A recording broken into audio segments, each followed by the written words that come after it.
어머니, 저희 엄마요? 에이, 걱정 마세요. 우리 엄마는 제가 해달라고 하면 다 해줘요. 애 봐달라면 봐주고, 집 치워달라면 치워줬고, 당연히 돈도 빌려달라고 하면 그것도 해줄 거예요. 엄마니까요. 엄마는 어차피 제 편이에요. 그래, 나는 이 아이에게 엄마가 아니라 항상 끌어다 쓸 수 있는 돈줄이고 심부름꾼이었구나. 그 순간 어머니의 마음속에서 무언가가 툭 끊어졌습니다. 72세 어머니와 45세 딸. 평범해 보이는 이 모녀에게 무슨 일이 있었던 걸까요? 오늘 72살의 김말순 씨. 딸 가족이 살고 있는 아파트 초인종을 누르지 않았습니다. 대신 현관문 앞에 작은 봉투 하나만 조용히 내려놓았습니다. 봉투 안에는 집 열쇠 2개와 단 3줄이 적힌 쪽지가 들어 있었습니다. 문이 벌컥 열렸습니다. 딸의 목소리가 복도에 울려 퍼졌습니다. 엄마, 이게 무슨 소리야?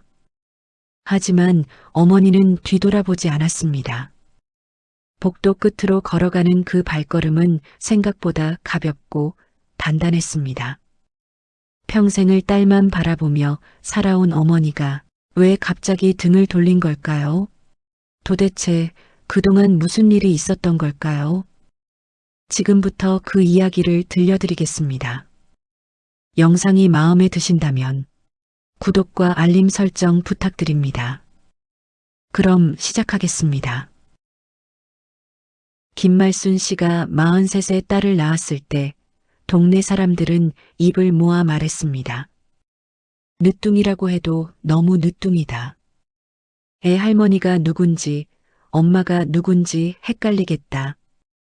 남들이 뭐라 하든 말순 씨는 그저 좋기만 했습니다. 39에 남편을 병으로 먼저 떠나보내고 홀로 남겨진 세상은 너무나 차가웠습니다. 공장 야간 청소, 식당 뒷주방, 마트 캐셔까지 안 해본 일이 없었습니다. 새벽 4시에 일어나 공장 바닥을 닦고 점심때는 식당에서 기름때 묻은 그릇을 씻고 저녁에는 마트 계산대에 서서 손님들의 짐을 챙겨주었습니다. 하루 종일 서서 일하다 보면 발이 퉁퉁 붓고 허리는 끊어질 것 같았습니다. 그래도 쓰러지지 않았던 건 뱃속에 아이가 있었기 때문이었습니다. 그 힘든 나날들 속에서 아이 울음소리가 다시 집안을 채운다는 건 기적 같았죠.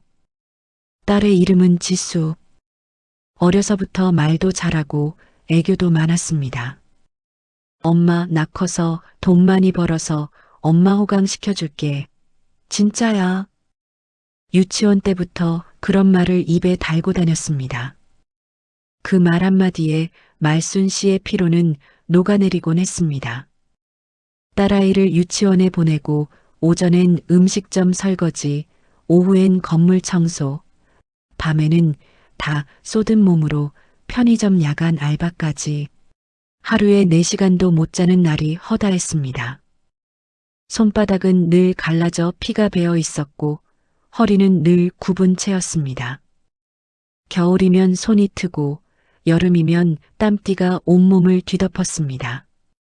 하지만 지수가 책가방 메고 엄마 하며 달려오는 모습 하나로 모든 통증이 눈 녹듯 사라지는 것 같았습니다.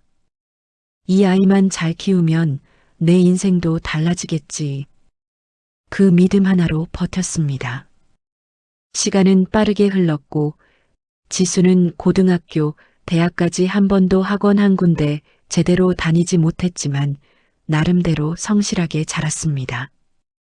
다만 어릴 때부터 입버릇처럼 했던 약속은 점점 말과 현실이 달라지기 시작했습니다. 대학교 등록금을 낼 때도 지수는 이렇게 말했죠. 엄마, 나 알바해서 보탤게. 근데 이번 학기까지만 좀 도와줘. 나도 어쩔 수 없잖아. 하지만 그 이번 학기는 졸업할 때까지 계속되었습니다.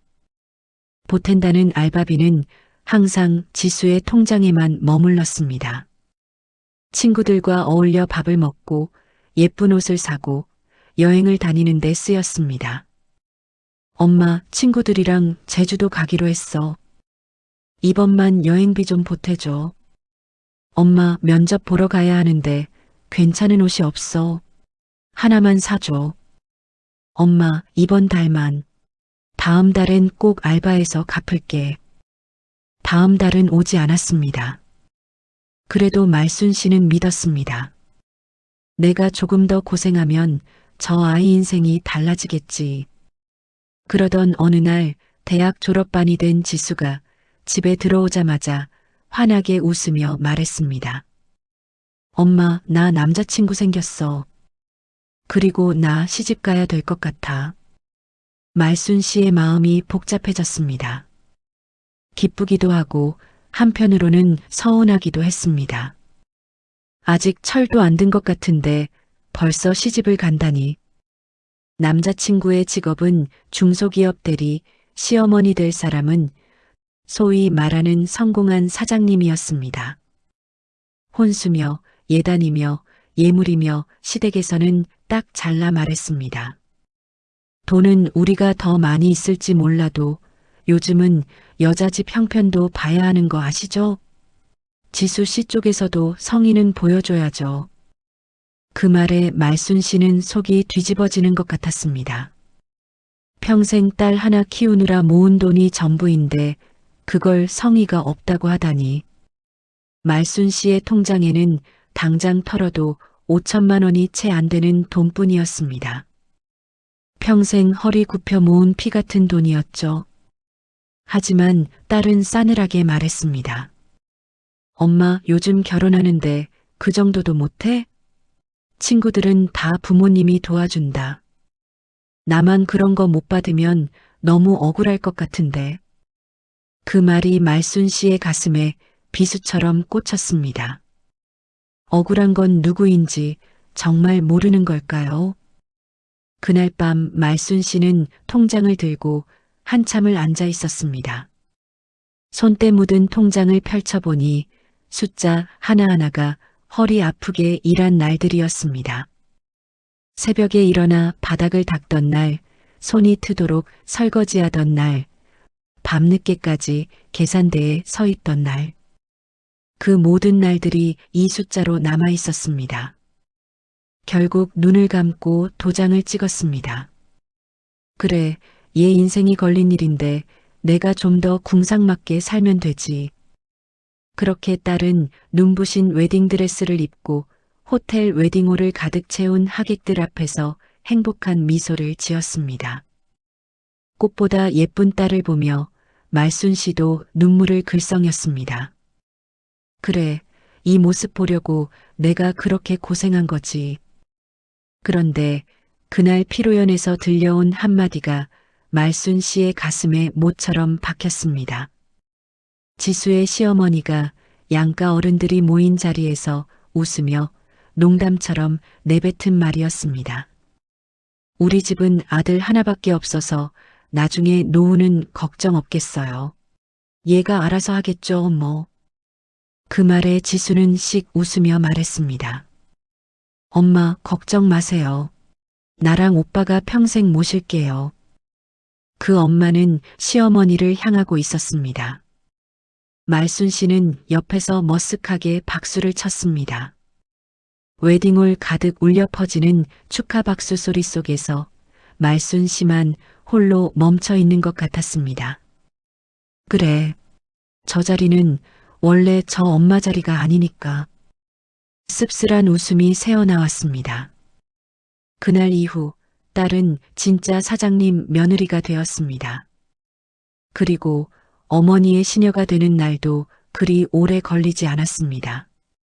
결혼하고 3년쯤 지났을 때 지수는 첫 아이를 가졌습니다. 전화기 너머로 들려오던 목소리는 기쁨보다 걱정이 더 많았습니다. 엄마, 나 어떡하지? 임신하니까 너무 힘들어. 입덧 때문에 아무것도 못하겠어. 말순 씨는 걱정이 앞섰습니다. 입덧이 얼마나 심한지, 병원에 다녀왔는지, 시댁에서는 뭘 도와주는지 묻고 싶었습니다. 그런데 질문하기도 전에 지수의 다음 말이 먼저 날아들었습니다. 엄마, 주말에 우리 집 좀 와줄 수 있어? 청소도 좀 해주고 밥도 좀 해주고 나 진짜 못 움직이겠어. 말순 씨는 흔쾌히 대답했습니다. 그래, 엄마가 갈게. 걱정 마. 그 주말에 한 번이 곧 일주일에 3번이 되었습니다. 그리고 나중엔 거의 매일이 되었습니다. 지수가 사는 곳은 서울 외곽의 새 아파트 단지였습니다.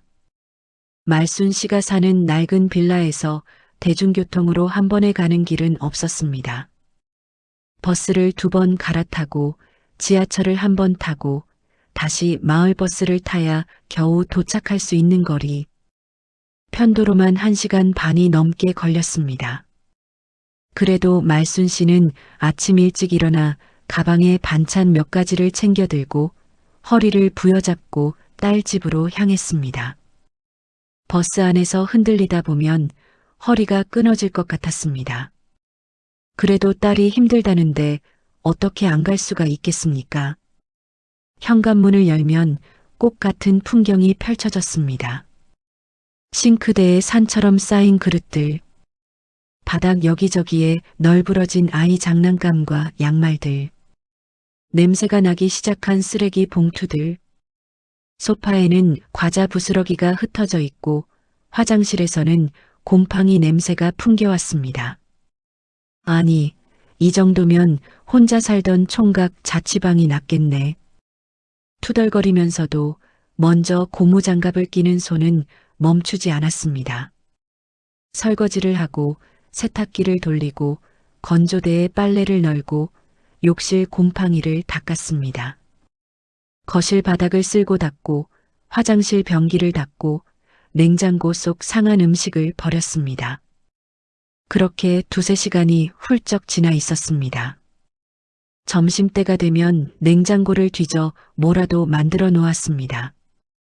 된장찌개를 끓이고 계란말이를 만들고 나물을 무쳤습니다. 배불리 먹은 딸이 한숨 돌릴 즈음이면 이번에는 손녀를 데리러 어린이집으로 향했습니다. 손녀 수연이를 업고 돌아오면 또다시 저녁 준비가 기다리고 있었습니다. 그렇게 하루 종일 일을 하고 밤이 깊어 집에 돌아와 누우면 손가락마저 쥐가 날 정도로 아팠습니다. 무릎은 계단 오를 때마다 삐걱거렸고 어깨는 돌처럼 굳어 있었습니다. 그런데도 딸의 전화는 끊이지 않았습니다. 엄마, 이번 주말에 시댁 식구들 와. 집 좀 싹 정리해줘. 시어머니 앞에서 집이 지저분하면 내가 욕먹잖아. 엄마, 이번에 회식 있는데 수연이 좀 봐줄 수 있어? 엄마밖에 맡길 데가 없어. 엄마, 고기 반찬 좀 해줘. 우리 집 신랑이 엄마 고기 요리 진짜 좋아하거든. 엄마가 해준 거라고 하면 너무 좋아해. 말순 씨는 딸의 부탁을 거절할 줄 몰랐습니다. 어릴 때부터 엄마 호강시켜주겠다던 아이다. 지금은 바빠서 그런 거지 마음은 아니겠지. 그렇게 스스로를 달래며 장바구니를 들고 시장을 다녔습니다. 딸이 좋아하는 소고기를 사고 사위가 좋아하는 삼겹살을 사고 손녀가 좋아하는 과일을 샀습니다. 본인 밥은 라면으로 때우면서요. 그러던 어느 날 지수의 집에 시어머니가 예고도 없이 찾아온 적이 있었습니다. 어머, 사돈 오셨네. 아이고, 어서 오세요. 지수는 허둥지둥 집안을 둘러보며 말순 씨에게 눈짓을 했습니다. 엄마, 제발 좀 조용히 있어. 괜히 티나게 움직이지 말고 우리 집에 늘 이렇게 사는 척 좀 해줘. 그 눈빛을 말순 씨는 놓치지 않았습니다. 시어머니는 반짝반짝하게 치워진 거실을 둘러보며 말했습니다. 어머, 집 정말 깨끗하네. 지수야, 너 생각보다 살림 잘하네. 우리 아들 걱정 덜겠네. 지수는 어깨를 으쓱하며 웃었습니다. 아이, 원래 깔끔하게 사는 스타일이죠. 제가 좀 완벽주의라서요. 말순 씨는 부엌 구석에 서서 손에 쥔 고무장갑을 꼭 쥔 채 머쓱한 웃음만 지었습니다. 내가 닦은 바닥인데 칭찬은 저 아이가 다 받는구나. 하지만 그 정도는 아직 참을 만했습니다. 시어머니가 돌아간 뒤 딸이 살갑게 다가와 말했습니다. 엄마, 오늘도 고생했어. 엄마 덕분에 진짜 살았다. 엄마 아니었으면 나 시어머니한테 큰 소리 듣는 건데 나중에 내가 2배로 갚을게. 응? 그 나중에라는 말. 말순 씨는 그 말을 믿었습니다. 지금은 힘들어서 그런 거지. 나중에 여유가 생기면 나한테 잘해주겠지. 하지만 그 나중에는 평생 갚지 않을 약속이라는 걸 말순 씨는 그때 몰랐습니다. 그저 딸의 따뜻한 말 한마디에 온종일의 고단함이 녹아내리는 것 같아 웃음 지을 뿐이었습니다. 하지만 진짜로 참을 수 없는 순간은 전혀 엉뚱한 곳에서 찾아왔습니다. 손녀가 초등학교에 들어갈 즈음 지수의 남편이 다니던 회사가 구조조정을 한다는 소식이 들려왔습니다. 퇴직금이 나오긴 했지만 당장 생활비와 대출 이자를 감당하기에는 역부족이었습니다. 어느 날 지수는 눈이 퉁퉁 부은 얼굴로 엄마 집으로 찾아왔습니다. 엄마, 나 진짜 큰일 난 것 같아. 소파에 털썩 주저앉은 딸은 울먹이며 상황을 털어놓았습니다. 남편이 친구 소개로 시작한 투자, 원금 보장이라면서 시작한 일이 결국 사기가 되어 돌아온 것이었습니다. 날아간 돈은 퇴직금 전부와 그동안 모아놓았다는 비상금까지. 그 돈이 얼만데? 2천만 원이요. 말순 씨는 가슴이 철렁 내려앉았습니다. 하지만 더 큰 문제는 따로 있었습니다. 지금 사는 집 전세 만기가 다가오는데 집주인이 전세금을 엄청 올려달래. 근데 우리 그 돈이 없어. 지수의 손이 떨렸습니다. 말순 씨는 침착하게 말했습니다. 그래도 은행 대출이라도 받아보자. 요즘은 다 대출 끼고 산다더라. 지수는 고개를 저었습니다. 이미 은행에서 할 수 있는 건 다 해봤어. 더 이상 나올 데가 없대. 그래서 엄마한테 온 거야. 그 말에 말순 씨는 딸의 얼굴을 처음으로 똑바로 바라봤습니다. 엄마한테 온 이유가 뭐니? 지수는 망설임 없이 말했습니다. 엄마 그거 있잖아. 옛날에 가입했던 적금이랑 그 빌라 그거 팔면 전세금 올려주는 돈은 만들 수 있잖아. 나중에 우리 사정 나아지면 우리가 엄마 모실게. 엄마 노후 걱정은 하지 마. 그 노후 자금과 오래 산 빌라 한 채. 그것은 말순 씨가 평생 청소하고 서서 일하고 허리 휘도록 벌어 모은 전부였습니다. 새벽부터 밤까지 일해서 모은 돈. 밥 굶어가며 아파도 병원 한 번 못 가면서 모은 돈. 그 집이 있었기에 비가 와도 눈이 와도 그래도 지분 걱정은 하지 않고 잠들 수 있었습니다. 그 집을 팔라는 말이 결국 이렇게 돌아오는구나 싶었습니다. 참 사람이란 게 막상 자기 집이 걸려야 실감이 나는구나. 그래도 말순 씨는 끝까지 들어보려 했습니다. 지수야, 그 집 팔면 엄마는 어디 가서 살아야 하니? 지수는 조금도 미안한 기색 없이 말했습니다. 엄마, 요즘엔 다들 월세 살아. 엄마도 작은 데 얻어서 살면 되지. 나중에 우리가 잘 풀리면 다시 집 사주면 되잖아. 엄마 노후는 어차피 우리가 책임져야 할 부분이기도 하고. 그 말 속에는 감사도 미안함도 없었습니다. 당연하다는 태도만 굳게 박혀 있었습니다. 마치 부모의 재산은 원래 자식 것이라는 듯이, 마치 부모의 희생은 당연한 것이라는 듯이. 그날 밤 말순 씨는 자다가도 벌떡벌떡 일어났습니다. 내가 저 아이를 어떻게 키웠길래 저렇게 됐을까? 숨이 막혀 베란다 창문을 열면 겨울바람이 차갑게 폐부를 파고들었습니다. 그래도 머리는 뜨겁게 달궈진 듯 식을 줄을 몰랐습니다. 며칠 뒤 지수는 다시 전화에 재촉했습니다. 엄마, 집주인이 계속 연락 와. 우리 이달 안에 답 줘야 해. 엄마도 생각 다 했으면 이제 부동산 한번 가보자. 그러다 결정적인 한마디를 덧붙였습니다. 엄마는 내 편이잖아. 세상에 엄마 말고 누가 내 편이야. 엄마 아니면 누구한테 이런 부탁을 하겠어?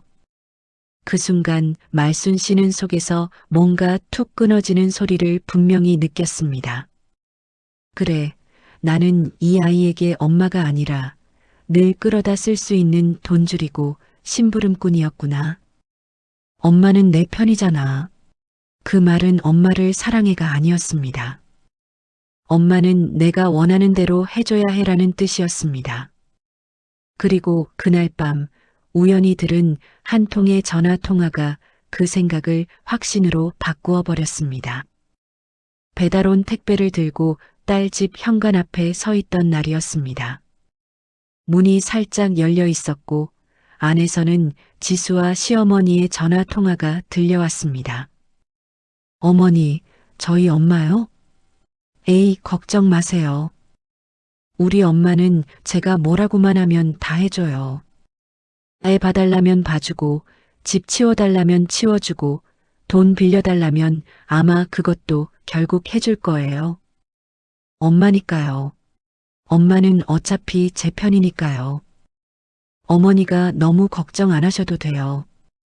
잠깐의 정적 후 시어머니 쪽에서 웃음소리가 새어나왔습니다. 그래, 지수야. 어머니들이란 게 다 그런 거지 뭐. 근데 말이다. 너희도 나중에 내 노후는 책임져야 해. 나는 우리 아들 믿고 사는 거니까. 두 사람의 대화는 누가 누구를 더 오래, 더 잘 부려먹을 수 있나 서로 자랑하는 것처럼 들렸습니다. 현관 앞에 서 있던 말순 씨의 손에서 택배 상자가 툭 떨어졌습니다. 그 소리에 놀라 문을 연 지수와 눈이 마주쳤습니다. 엄마, 언제 왔어? 그날 말순 씨는 아무 말도 하지 않고 택배만 건넨 뒤 돌아섰습니다. 딸은 이유를 알지 못했습니다. 하지만 그 순간 말순 씨 마음속에서는 아주 조용하지만 단단한 결심이 싹트고 있었습니다. 그래, 이제 엄마도 내 편 좀 해보자. 그날 이후로 말순 씨는 딸의 전화를 받지 않는 연습부터 시작했습니다. 처음엔 하루에 수십 통씩 울리던 전화가 이틀에 한 번, 일주일에 한 번으로 줄어들었습니다. 전화기가 울릴 때마다 가슴이 덜컥 내려앉았지만 그래도 받지 않았습니다. 문자 메시지는 더 노골적이었습니다. 엄마, 뭐 하는 거야? 전화 좀 받아. 나 진짜 급해. 엄마 상황이 어떤지 알잖아. 그냥 엄마 집 팔고 우리 다 같이 살면 안 돼? 같이 살면 엄마도 덜 외롭고 좋잖아. 엄마가 이렇게 나 몰라라 하면 나도 엄마한테 정 떨어질 것 같아. 그 문장 하나하나가 칼날처럼 가슴을 후벼 팠습니다. 특히 마지막 문장은 말순 씨의 심장을 세게 쥐어짰습니다. 정이 떨어진다고? 그동안 정이 있기는 했던 거니? 하지만 말순 씨는 예전처럼 바로 택시를 타고 달려가지 않았습니다. 대신 그동안 한 번도 가본 적 없는 곳으로 향했습니다. 법률구조공단, 구청 노인복지과, 부동산, 은행, 그리고 변호사 사무실. 처음 가보는 곳들이라 떨리기도 하고 부끄럽기도 했습니다. 이 나이에 이런 데를 다 다니다니. 하지만 한 발 한 발 내디딜 때마다 말순 씨는 조금씩 단단해져 갔습니다. 변호사 사무실에서 흰머리가 희끗한 변호사가 물었습니다. 어머님, 무엇이 가장 걱정이세요? 말순 씨는 천천히 하나하나 털어놓았습니다. 딸에게 평생을 바쳐 살아온 이야기, 지금 딸 부부가 집을 요구하는 상황, 자신에게 남은 전 재산이 낡은 빌라 하나와 얼마 안 되는 적금뿐이라는 사실. 마지막으로 이렇게 말했습니다. 저는요, 제 딸이 미워서가 아니라 제가 너무 억울해서 왔어요. 저 아이 인생은 어떻게든 되겠죠. 근데 제 인생이 너무 허무해질 것 같아서요. 변호사는 고개를 끄덕이며 말했습니다. 어머님, 이 나이에도 자기 인생을 지키려고 이렇게 오신 것 자체가 이미 반은 이기신 겁니다. 방법이 있습니다. 그날 말순 씨는 여러 가지를 배웠습니다. 집을 함부로 담보로 잡히지 못하게 하는 방법, 상속인을 지정하는 방법, 효도 계약서라는 것이 실제로 존재한다는 것, 그리고 무엇보다 부모도 자식을 상대로 소송을 걸 수 있다는 사실까지. 물론 말순 씨는 딸을 법정에 세울 생각까지는 없었습니다. 그저 한 가지를 분명히 하고 싶었습니다. 이 집과 내 노후는 내 것부터가 아니다. 며칠 뒤 말순 씨는 집 근처 부동산을 찾았습니다. 어머니, 이 빌라 팔려고요? 요즘 가격이 많이 올라서 생각보다 괜찮게 나올 수도 있어요. 하지만 말순 씨의 대답은 조금 달랐습니다. 아니요, 팔지는 않을 거고요. 대신 이 집을 전세나 월세로 줄 수 있을지 좀 알아봐 주세요. 그리고 저는 주거복지센터라는 데도 한번 알아보고 싶어서요. 노인 임대주택? 그런 게 있다던데. 며칠 동안 여기저기 알아본 끝에 말순 씨는 조건이 맞는 국민임대 아파트를 찾게 되었습니다. 지금 살던 빌라보다 조금은 작고 엘리베이터도 없는 3층이었지만 관리비가 저렴하고 어르신들이 많이 사는 단지였습니다. 그리고 무엇보다 본인 명의 집을 전세로 주고도 자신은 안정적으로 살 수 있는 구조였습니다. 부동산에서 전세 계약서를 쓰고 나오던 날 전화 한 통이 걸려왔습니다. 발신자 지수. 이번에는 말순 씨가 직접 전화를 받았습니다. 엄마, 드디어 받아주네. 엄마, 진짜 나 큰일 났어. 집주인이 이달 말까지 답 안 주면 계약 안 해준대. 우리가 나가야 할 수도 있어. 엄마 진짜 이럴 거야? 엄마 집 좀 팔고 우리부터 살리고 봐야지. 엄마는 좀 불편해도 되잖아. 그 어떤 때보다 목소리는 절박했습니다. 하지만 이번엔 말순 씨의 대답도 정과는 달랐습니다. 지수야, 엄마 집 팔 문제는 이제 엄마가 알아서 할 거야. 너희 문제는 너희가 알아서 좀 해봐라. 전화기 너머로 잠시 침묵이 흐르더니 지수의 목소리가 한층 날카로워졌습니다. 엄마가 나한테 이럴 수 있어? 나 이렇게 된 게 누구 때문인데? 어릴 때부터 가난하게만 키워서 나도 힘들게 살게 만든 사람이 누구인데? 엄마가 조금만 더 잘 벌었으면 내가 이 고생까지 하진 않았을 거잖아. 그 말에 말순 씨는 입술을 꾹 깨물었습니다. 이제는 내가 사과라도 해야 되는 건가? 하지만 바로 그때 변호사가 했던 말이 떠올랐습니다. 어머님, 제발 내가 잘못 키웠다는 생각으로 모든 걸 넘겨주지 마세요. 자기가 선택한 인생입니다. 책임도 스스로 져야 합니다. 그래서 이번엔 정말로 단호하게 말했습니다. 그래, 지수야. 엄마가 가진 게 별로 없어서 내가 힘들게 산 건 맞겠지. 근데 엄마도 있는 힘 다 끌어모아 여기까지 온 거야. 이제부터는 각자 자기 인생 책임지자. 엄마 돈, 엄마 집, 그건 엄마 거다.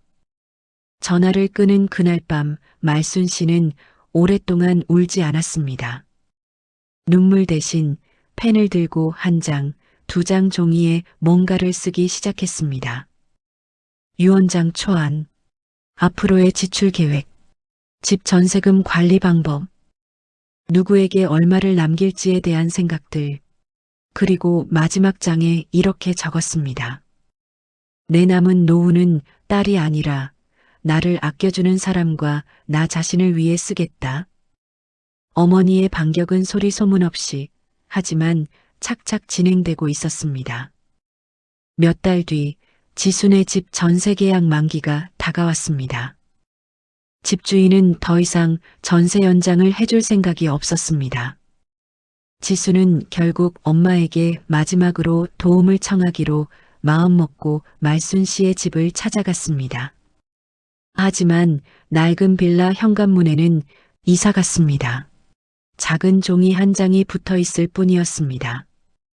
지수는 떨리는 손으로 전화를 걸었습니다. 여보세요, 엄마. 이사 갔으면 말을 해줘야지. 어디로 간 거야? 전화기 너머에서 조용한 목소리가 들려왔습니다. 지수야, 엄마가 오늘 오후에 너희 집에 갈 거다. 시어머니도 같이 계시면 좋겠네. 할 말이 좀 있어서. 몇 시간 뒤 지수의 집에는 어색한 네 사람이 마주 앉아 있었습니다. 긴장한 표정의 지수, 불편한 기색을 감추지 못하는 시어머니, 괜히 눈치만 보는 사위, 그리고 단정한 옷차림으로 앉아있는 말순 씨. 먼저 입을 연 건 지수의 시어머니였습니다. 어머님, 오랜만에 뵙네요. 요즘 지순의 사정이 좀 안 좋은 거 어머님도 알고 계시죠? 그래서 오늘 자리는 말이죠. 말순 씨는 손을 살짝 들어 말을 잘랐습니다. 네, 압니다. 그래서 제가 먼저 말하려고요. 테이블 위에는 두 개의 봉투가 올라와 있었습니다. 하나는 하얀 봉투, 하나는 갈색 봉투. 말순 씨는 먼저 하얀 봉투를 지수 쪽으로 밀었습니다. 이건 너희한테 줄 수 있는 엄마의 마지막 도움이다. 봉투 안에는 100만 원짜리 수표 한 장과 짧은 메모가 들어 있었습니다. 이 돈은 앞으로 너희와 엄마 사이에서 오고 갈 마지막 돈이다. 이걸로 어디에 보태든 이후에는 엄마를 찾지 말아라. 지수의 손이 떨렸습니다.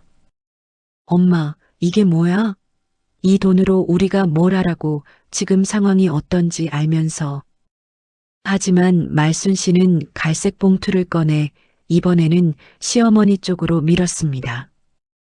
그리고 이건 사돈께서 꼭 보셔야 할 겁니다. 시어머니는 의아한 표정으로 봉투를 열었습니다. 안에는 서류 몇 장과 부동산 계약서, 사본이 들어 있었습니다. 첫 장에는 이렇게 적혀 있었습니다. 본인 김말수는 서울시 노원구 월계동 빌라 한 채를 전세로 내놓고 본인은 국민임대 아파트로 이사 완료했음을 증명함. 그 아래에는 집 주소와 전세 보증금, 그리고 소유주가 분명히 적혀 있었습니다. 소유주 김말순, 그리고 다음 장에는 이 문장도 적혀 있었습니다. 본 재산은 향후 딸 김지수에게 상속하지 않으며 평생 자신을 돌봐준 사람과 자신을 위해 사용함. 시어머니의 얼굴이 순식간에 굳어졌습니다. 어머님, 이게 무슨 뜻이죠? 집 팔아서 지순에 좀 도와줄 수 있는 거 아니에요? 어차피 혼자 사시잖아요. 자녀 가정이 먼저 아니겠습니까? 평생 그렇게들 살아오셨잖아요. 그러자 말순 씨가 단호하게 말했습니다. 평생 그렇게 살았더니 딸이 저를 무료 가사 도우미로만 보더군요. 그래서 이제 제 인생은 제가 먼저 챙기기로 했습니다.